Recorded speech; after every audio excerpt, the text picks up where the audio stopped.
At narito naman ang mainit na balita mula sa mundo ng politika. Isang controversial na insidente ang nagbigay ng malaking usapin sa buong bansa. Ayon sa mga ulat, nagbigay ng matinding pahayag si President Kuting ng Norte Jr. na nagsanghi ng pangamba at tensyon sa mga mamamayan. Ang controversial na pahayag na ito ay umabot sa publiko at agad naging paksa ng mga balita at diskusyon. Sinabi ni PBBM na may mga nagbabanta sa buhay ni VP Sara, isang pahayag na nakapagbigla at nagdulot ng matinding reaksyon mula sa mga tao. Ayon sa mga saksi at ilang miyembro ng gabinete, isang pulong ng Malacanang ang nagsilbing pinagmula ng pahayag na ito ni PBBM. Pinag-usapan dito ang mga isyu ng seguridad ng bansa at mga banta na nararanasan ng mga opisyal ng gobyerno kasama na si Vice President Sara Duterte. Nang hindi inaasahan, sinabi ni President Marcos na mayroon siyang mga natanggap na impormasyon ukol sa mga banta sa buhay ni VP Sara at siya ay naniwala na ito ay may kaugnayan sa mga grupo ng kontra sa administrasyon. Ang pahayag na ito ng Pangulo ay agad na nagdulot ng pangamba sa publiko lalo na't walang sapat na ebidensya nagsuporta sa kanyang mga sinasabi. Marami ang nag-akusa sa Pangulo ng pagiging mapanlinlang at hindi responsable sa pagbabalita ng mga ganitong sensitibong impormasyon. Ayon sa mga kritiko, ito ay isang paraan ng pagmamanipula sa opinyon ng publiko upang magmukhang biktima ang kanilang administrasyon at pakalilim ang tensyon sa mga politika sa bansa. Samantala, si VP Sara ay tumangging magbigay ng pahayag tungkol sa isyong ito. Sa isang press briefing, sinabi ng kanyang mga tagapagsalita na walang katotohanan ng mga banta na binanggit ni PBBM at ito ay isang pahayag na walang lugar. Ayon sa kanila, patuloy ang kanilang pagtutok sa kanilang mga tungkulin bilang mga leader at hindi nila ipagpapaliban ang kanilang trabaho dahil lamang sa mga hindi beripikadong akusasyon. Pinayuhan din nila ang publiko na wag-agad maniwala sa mga pahayag na walang sapat na batayan. Dahil sa insidenteng ito, tumindi ang mga batikos laban sa administrasyon ni Pangulong Marcos. Marami sa mga miyembro ng oposisyon at ilang mga eksperto sa politika ang nagsabing ito ay isang taktika para lituhin ang publiko at gawing masalimuot ang sitwasyon. Huwag din daw kalimutan na may mga ilang pagkakataon na ang mga opisyal ng gobyerno ay gumagamit ng mga isyung tulad nito upang magsilbing pansamantalang pansin o diversion sa mga malalaking issue. Sa ngayon, patuloy ang mga investigasyon at usapin hinggil sa pahayag na ito ng Pangulo. Ang mga mamamayan ay umaasa na magiging malinaw ang mga detalye at ang mga mambabatas ay magsasagawa na ng mga hakbang upang tiyakin na walang maling impormasyon ang ipapalaganap. Habang patuloy na nag-aalala ang publiko sa kaligtasan ng mga leader, naigpit na binabantayan ng mga otoridad ang mga posibleng banta at ang kanilang mga hakbang upang mapanatili ang kaayusan sa bansa. At heto nga mga balitang ating pagkakatutukan at kung bago ka pa lamang sa aking channel, ay huwag kakalimutang mag-like, share and subscribe para updated ka sa aming mga unang balita dito sa Tatak Pinas.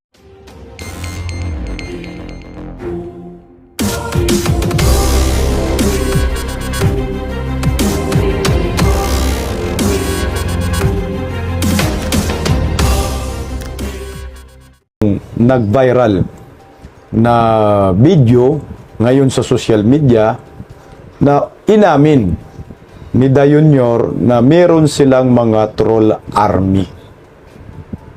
O nga naman mga kabisdak, sa totoo lang, kailangan talaga nila ng mga troll army. Lalo na ho ngayon. Ang tanong, sa kanilang mga troll army na yan, kaya nilang pabagsakin ang mga Duterte.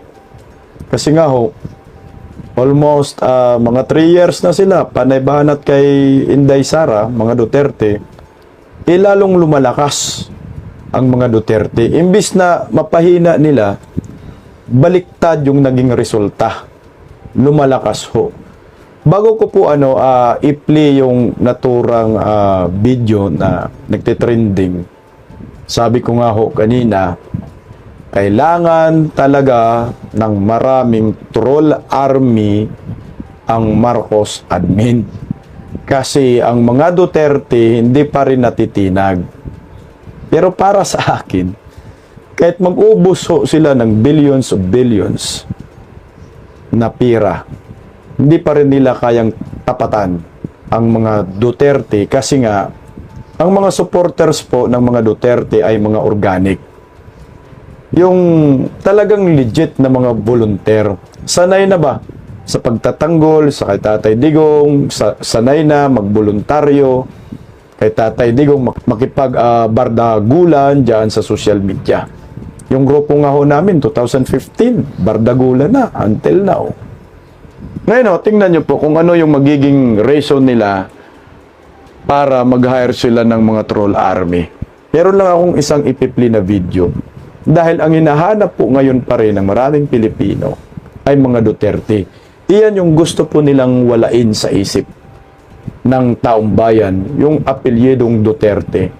Kaya nga meron silang demolition job na dapat sila ang titingalain ngayon. Kaso nga ho, ang taong bayan, kung ano po yung nasa puso, yun talaga yung sasabihin. Panoorin niyo po yung video ng isang obispo. Ako po'y nangangarap na ang Duterte mabalik. Yung mga hindi pumalakpak, bahala kayo. Naran po kayo.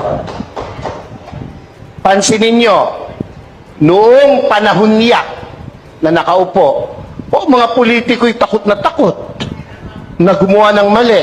Pati pulis, pati sundalo, takot. Aba, biglang, anong nangyari? Ngayon ang mga kurakot mga nakaupo. Naran po kayo? Ako, tayo may hindi pinanganak kahapon. Correct. Alam natin yan. Bakit ang isang obispo ay sumusuporta sa ganito? Aba, hindi masamang mangarap ng pag-unlad ng pagkakaisa sa bansa natin. Kung matetreten sila sa pagtakbo ng mga Duterte, matreten sila. Bakit? Matitino yung Duterte. Okay. Ayan po yung statement ng isang obispo. Tingnan nyo ho.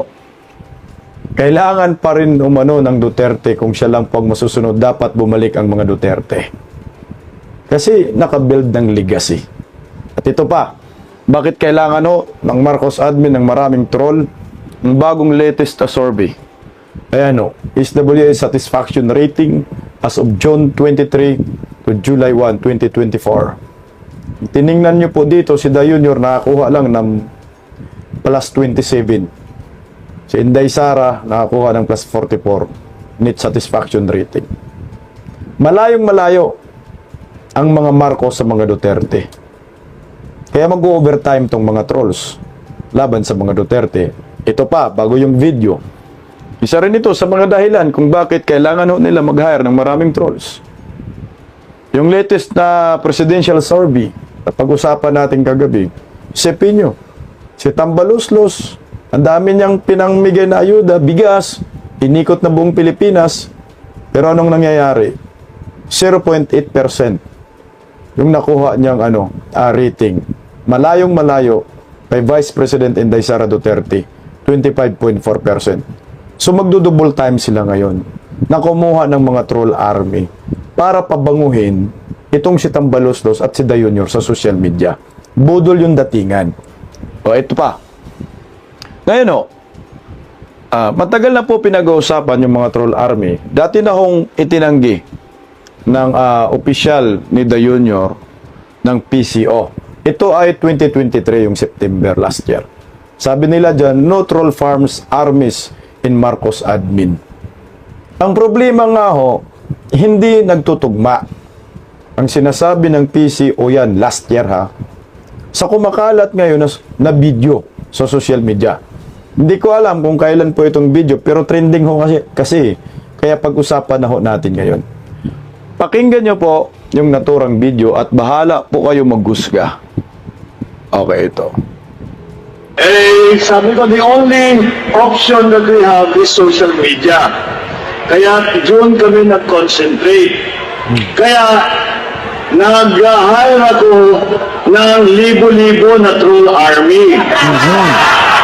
Ipapakilala ko sa inyo ang ating troll army. Can you please show yourself? Emerald, Franz, Gerald, tatlo yung troll army natin, tatlo. Ayan maliwanag sa kanyang pahayag na nag-hire umano sila ng mga troll army kasi nga sa social media ang laban. Alam niyo ho, pag sinasabi mong troll army, but for example, tatlo yung binanggit niya dyan sa naturang video. But for example, nakita niyo po yung thumbnail ko dyan, yung picture dyan. Isang tao, maraming account yan. Maraming devices na gamit. Kaya niya gumawa ng mga 100 account bawat isang tao gamit yung iba't ibang gadgets. Kita nyo yung picture? Isang tao yung nagmaniobra dyan, pero maraming gadgets na gamit. Yan yung halimbawa ng isang troll army. Kasi nga ho, madali lang namang gumawa ng account, ma-YouTube ka man, ma-Facebook ka man, madali lang. Bili ka lang ng maraming SIM card, kung ano, gawa ka lang ng mga account. Yun yung tinatawag na troll army. Ang masaklap dito mga kabisdak, ang kanilang layunin at hangarin, pababanguhin sila. Kumbaga, dadayain nila kung ano ang nangyayari sa ating bansa. What for example, yung ekonomiya bagsak. So ngayon, ang gagawin ng mga troll army, babalik ta rin. Yung ekonomiya under Marcos admin ay umayos, gumanda. What for example, mag-post yung page ni Da Junior. Automatic yung mga troll army, mag-like yan, mag-share, at kailangan merong conversation. At ang masaklap pa, yung ibang mga troll army, ang ginagawa ay nanggugulo sa mga live, sa mga channel ng mga nagkikriticize sa Marcos admin. Kahirap-hirap pa, yung mga channel ho, YouTube channel, Facebook, ay nire-report ng mga troll army. Ako, biktima ako dyan. Sa Facebook, sa YouTube din. Pero yung mabigat talaga sa akin, yung inatake ako ng mga troll army, yung sa Facebook. Umabot po ng 7 months, ako po'y suspendido sa FB kay Mita. Isipin nyo po, after po ma-report yung account ko, ay nakita ko po yung mga followers ko nabawasan ng 100. So, ibig sabihin, massive report yung ginawa ng mga troll sa akin. Baka nga ho, isang tao lang yung gumawa nun. Isang troll army lang, gamit ang 100 account. Yan yung trabaho ng mga troll army. Masaklap nga ho ngayon, under Marcos admin, yung mga troll army na yan, ginagamit sa paninira sa mga Duterte. At ang mga sahod ng mga yan ay galing sa kaban ng bayan. Bahala na po kayo maghusga sa sinasabi ni Da Junior sa video na meron umano silang mga troll army. So, sino magbe-brief nito?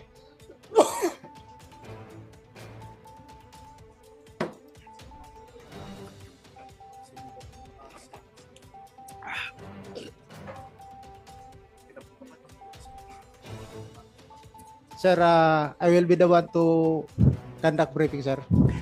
You are, I am Police Lieutenant Colonel Ruben Marti Piquero, sir, of DPDO of Rizal PPO, sir.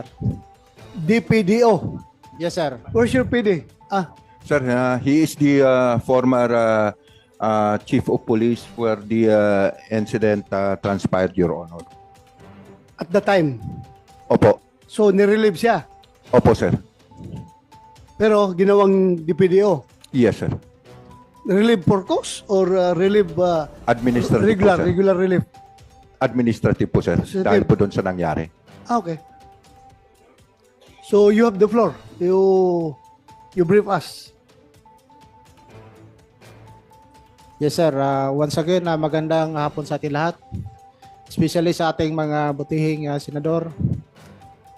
Senador Ronald Bato de la Rosa, who is the chairman, and Senador Rapi Tolpo, and Senador Francis Tolentino, sir. And to all the visitors, I go directly on the spot report, sir. On August 20, 2023, at about 12:05 a.m., a shooting incident was transpired along Block 119, Phase 2, Southbell 8B, Barangay San Isidro, Rodriguez, Rizal, wherein the victims were identified as number 1, John Ace Ompad A. Lucero, 19 years old, single construction worker, born on October 6, 2003, and presently resided at Block 119, Lot 60, Phase 2, Southbell 8B, Barangay San Isidro, Rodriguez, Rizal, and his younger brother, John Francis Ompad Lucero, who is now, sir, patay na po ito, sir, 16 years old, single student, born on October 4, 2007 in Rodriguez, Rizal, and presently resided at Block 119, Lot 60, Phase 2, Southville 8B, Barangay San Isidro, Rodriguez, Rizal. While the suspects were identified as Police Corporal Arnolfo Savillo E. Gabriel, 37 years old, born on October 28, 1985 in Tarlac, member of the Philippine National Police assigned at Rodriguez MPS, Kumpak 5, and Jeffrey Bagyo E. Biluan, 27 years old, born on September 24, 1995 in Pasig City, single, unemployed, and presently resided at Block 4, Lot 212, Phase 1C, Kasiglahan Village, Barangay San Jose, Rodriguez, Rizal. Mr. Chair. Yes, go ahead, Senator Can you Tulfo. skip some of the small details? Diretso na po agad yung pangyayari. Yes, sir. So, sir, ikwento ko na lang po, sir, para maintindihan po na lahat, sir. So, ang nangyari, sir, habang naglalakbay itong yung suspect natin, sir, si Sergeant Sabillo, sir, Police Corporal Sabillo, doon sa kabaan ng Southville 8B, sir. So, napansin niya itong si John S. Umpad na nakasakay din ng motor at pinahinto niya, sir. Nung pinahinto, sir, tinanong kung mayroong papel yung kanyang motor. So sa inakala nung victim, sir, si John S. Umpad, na kasi nagpapakilalang pulis, sir, inignore niya, sir, at umalis siya doon sa lugar. Hanggang sa sinundan siya nitong pulis nito, sir. Pero itong pulis nito, sir, naka-off duty po, sir. Hindi po siya naka-duty. Naka-uniforme? Negative, sir. Naka-civilian na po, sir. Civilian. At mayroon siyang back ride, sir, na yung isang suspect din, sir. So habang pauwi sila, sir, doon sa bahay nitong biktima, sir, ay nung pagliko niya doon sa mismong bahay nila, kasi yung bahay nila, sir, halos kanto lang din, sir, nung pagitan. So nung paliko sila doon, sir, ay agad-kagad niya na huminto doon, bumaba at kinatok yung bahay nila, sir, at agad naman itong dumating itong pulis natin, sir. Nung dating ng pulis nun, sir, ay biglang tinanggal niya yung helmet at ibinato doon sa suspect, sir. Yun yung kaya natumba yung sir, yung motor, ay bumunot naman ito ng baril, sir. Akma naman, sir, nung pagbunot niya ng baril, sir, saka naman lumabas yung nakababatang kapatid ni A, sir, na si si Francis, no? Ay pinutukan niya. Kaya yun ang tinamaan, sir, dito sa tiyan, sir. Pero nakatakas po si John A, sir. What prompted the shooting? Nag-start doon sa paninita, sir, na Yung sinusundan, pagputok sir. nga doon na sa bahay. Yes, sir. Nung binato ng helmet, sir, Binato ng helmet yung yung dalawa, sir, yung suspect, sir, na Okay. natumba, sir. binato ng helmet. Yes, sir. Pagbato, Nung pagbato, sir, di natumba. tumba. Yes, sir. No, kaya nung bumangon, sir, may binunot na baril. Si So, according dito kay sir, kay John A, sir, yung nagda-drive, sir, which is yung police po natin, sir. bunot ng baril. Yes, sir. At Tapos? pinutukan. So, instead na, kasi sir, nung kinatukan niya, sir, agad naman na bumangon to yung kapatid niya, siguro tulog kasi mga alas 12 na, sir, eh. Pasado na, sir, eh. Nung lumabas, saka nung pagputok niya, sir, yun ang tinamaan yung kapatid. Yung nakababata niya kapatid, sir, na dito naman tinamaan sa may tiyan, sir. Patay. Dinala pa muna sa hospital, sir. Ah. Tapos sir, namatay din sa hospital, sir. So, nasaan ito ngayon si Sabilyo? Sir, yung ating pong pulis, sir, ay nakadetain po, sir, sa BGMP ng Rodriguez, sir. Naka-detain Opo, sir. for the case of Ang kaso niya ngayon, Homicide. sir, is hindi, sir. Ang kaso niya ngayon, sir, is murder and with attempted murder, sir. murder. Sir, attempted naging murder. complex crime po, sir. Si Jeffrey Bagyo, nasaan ito? Nakadetain din po, sir. Silang dalawa. Yes, sir. Anong kaso? The same. Ganon din, sir. Ganon din po, sir. So, yeah, go ahead, Senator Tulfo. Okay. Dito makikita na naman, hindi nasunod yung police operational procedure at nakikinig po si Attorney Bernardo, maging yung Commission of Human Rights, they're all here. Very common na ito sa ating kapulisan. Unfortunately, it happens again and again and again. And if you remember, nagkaroon tayo ng isang hearing na ganito, Mr. Chair, na kung saan naninita po yung mga pulis ng walang probable cause ng mga nakamotorsiklo. Palaging tinatarget yung motorsiklo, pero pag yung kotse, hindi nila kayang parahin. Ang pinapare motorsiklo, hinahanapan ng registration, etc. When in fact, there's no probable cause na para parahin yung motor.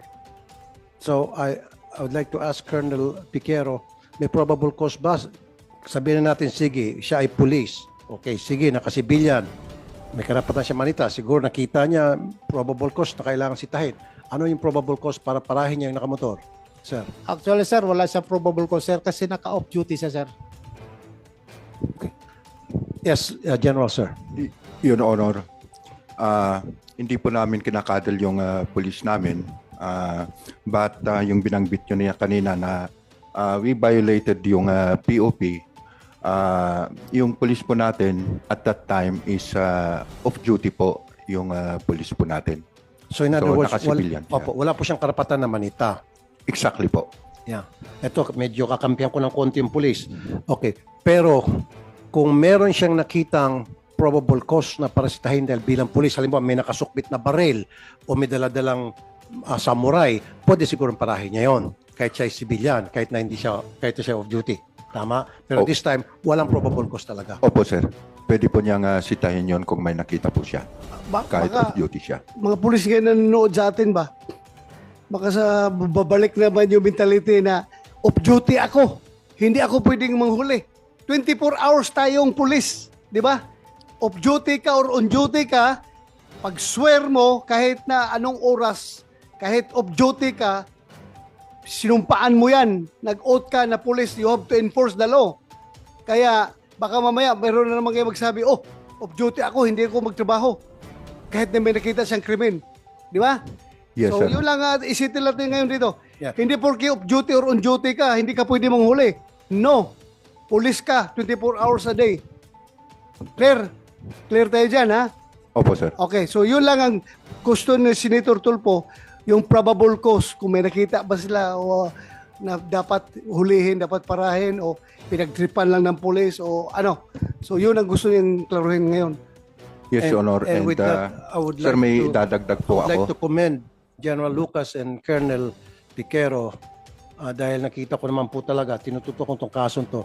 Tulad sinabi nila, they don't cuddle, hindi po nila kinukonsinti yung kamalian ng kanilang kabaro. For that, General Lucas, I really salute you. Colonel, saludo po ako sa inyong dalawa. Go ahead, General. You would like Marami to say pong something? salamat. Idadagdag ko po, sir.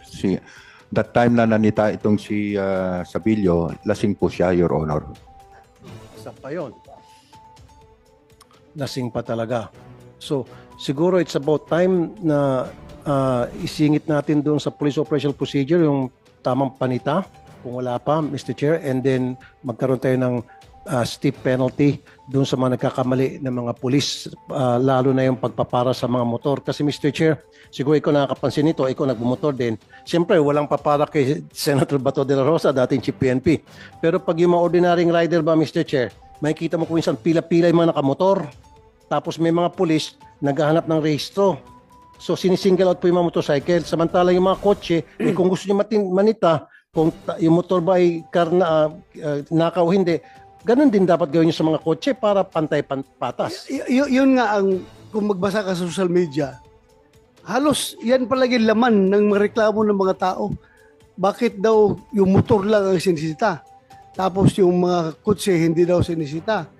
So, ako naman, ako lang, ang explanation ko lang dyan, sa akin on my part, sabi ko, random yung check nila, random, pinipili lang nila kung sinong gusto lang isita, hindi lang sisita lahat. Pero, sa'yo yan, kung ikaw ay police. Pero doon sa ordinaryong civilian, ang sama niyan, very discriminatory ang dating. Di ba? Kasi, pareho lang naman kami pwede. Bakit ang four wheels ba hindi pwede mag-commit ng krimen? Baka mas marami pang kontraband ang loob ng kotse na yan dahil kotse yun. Ako, motor lang ako. Bakit ako ang palagi sinisita? So yun ngayon ang hinaing ng mga kababayan natin na nagmumotor. Yeah, go ahead. Your Honor, allow me to answer kung bakit karamihan ng sinisita natin po ay yung mga nakamotor. Based sa statistics po namin dito sa 4A, karamihan po ng crimes are being perpetrated by motorcycle riding person. So, yun po yung tinututukan natin. Almost 80% po ng crimes. Pero Thank you po. tulad sinabi po, General, ni Senator De La Rosa, discriminatory pa rin. Dapat, kung gusto niyo mag-check ng kontrabando o maybe this person is carrying a contraband, mas lalo na sa kotse. Yan sinasabi ko noon pa eh. Diba? Yung kotse pwede pa magladad dyan ng M16, M203, diba? Sa trunk. Samantalang yung motor, hindi. So dapat, para hindi discriminatory, lahat across the board para hindi po lumilitaw na tayo ay nagdi-discriminate. Napolcom, for the meantime, habang nagpapasa po ako ng bill pertaining to this, can you put a stop to police officers manning checkpoints na ang sinisita lang yung mga motor at yung mga kotse ginugo? Kung magninita sila, lahat dapat para pantay. Before you answer, Attorney Bernardo, I would like to acknowledge the presence of Senator Jingo Estrada. Pasalamat yung tatlo at nakaalis na bago dumating si Senator Jinggoy. Nanganganib yun sila kung dumating ito maaga. Thank you for coming, Your Honor. Thank you. You have the floor, Senator Attorney Bernardo. Salamat Attorney po. Alberto Bernardo ng Napolcom, sir. Thank you po, Senator.